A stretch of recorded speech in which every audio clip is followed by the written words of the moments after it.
Hello guys, today we are going to create a Python code that will calculate employee salary. ठीक है, तो हमारा problem है write a Python code to calculate net salary and gross pay of an employee according to basic salary. Conditions क्या है? If basic salary मतलब अगर employ की जो बेसिक सैलरी है वो 20,000 या उससे कम है, तो जो उसका डीए होता है वो 20% ऑफ बेसिक सैलरी। जो टीए होगा ट्रांसपोर्टेशन अलाउंस वो 10% of basic salary, provident fund PF 12% of basic salary, HRA ठीक है ये आपका 15% ऑफ बेसिक सैलरी। ये तो हो गया आपका 20,000 या उससे कम की बेसिक सैलरी पे। लेकिन दूसरी कंडीशन क्या है? If basic salary more than 20,000, अगर बेसिक सैलरी जो है वो 20,000 से अबव है तो जो डीए होगा वो 30% होगा, TA 12%, PF 12% and HRA 15%। Sorry, तो स्टार्ट करते हैं।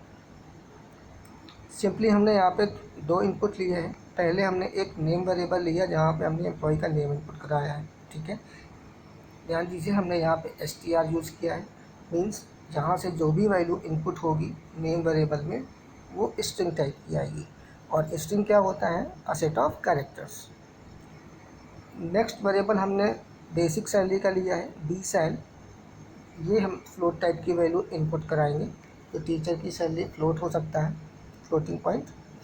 अब उसके बाद देखिए कंडीशन के अकॉर्डिंग कंडीशन क्या आती है हमारी? If the basic salary less then और इक्वल टू 20,000, तो हमने कंडीशन लगाई if basic salary less then और इक्वल टू 20,000। ठीक है, उसके बाद हम अब इफ़ ब्लॉक को एग्जीक्यूट करेंगे।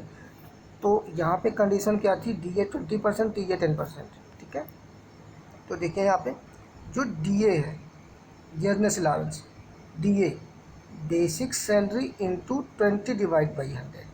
ठीक है, क्योंकि कंडीशन कह रहा था बेसिक सैलरी का 20%, तो basic salary into 20 divide by 100। Okay, इसी तरह से हमने टीए लिया, टीओ को कर दिया B sal into 10 divide by 100, P F equal to basic salary into 12 divide by 100 and H R A basic salary into 15 divide by 100। तो इस तरह से D A, T A, P F और H R A इन सभी की value इन variables में स्टोर हो जाएगी। आफ्टर दैट दूसरी कंडीशन क्या थी? अगर इससे ग्रेटर हो, अब किसी भी एम्प्लॉय की बेसिक सैलरी जो है वो माइनस में तो आ नहीं सकती, और हमने 20,000 तक की कंडीशन दे दी है, तो जाहिर सी बात है कि जो भी हमारा बेसिक सैलरी होगी वो 20,000 से अबव ही होगी। तो हमने यहाँ पे कंडीशन ना यूज़ करके सिंपल एल्स का यूज़ कर लिया है, और यहाँ पे हमने उस टेबल के अकॉर्डिंग कंडीशन लगा दी है। D S equal to basic salary into 30% means 30 divide by 100, और 12% एंड 15%। ठीक है, अब देखिए अब यहाँ तक हमारा H R A, D A, T A, P F मतलब इन सभी की वैल्यू हमारी बेसिक सैलरी के अकॉर्डिंग आ चुकी होगी अकॉर्डिंग टू द कंडीशन। उसके बाद हमने एक सिंपल सा फॉर्मूला यूज़ किया, नेट पे। नेट पे क्या होता है?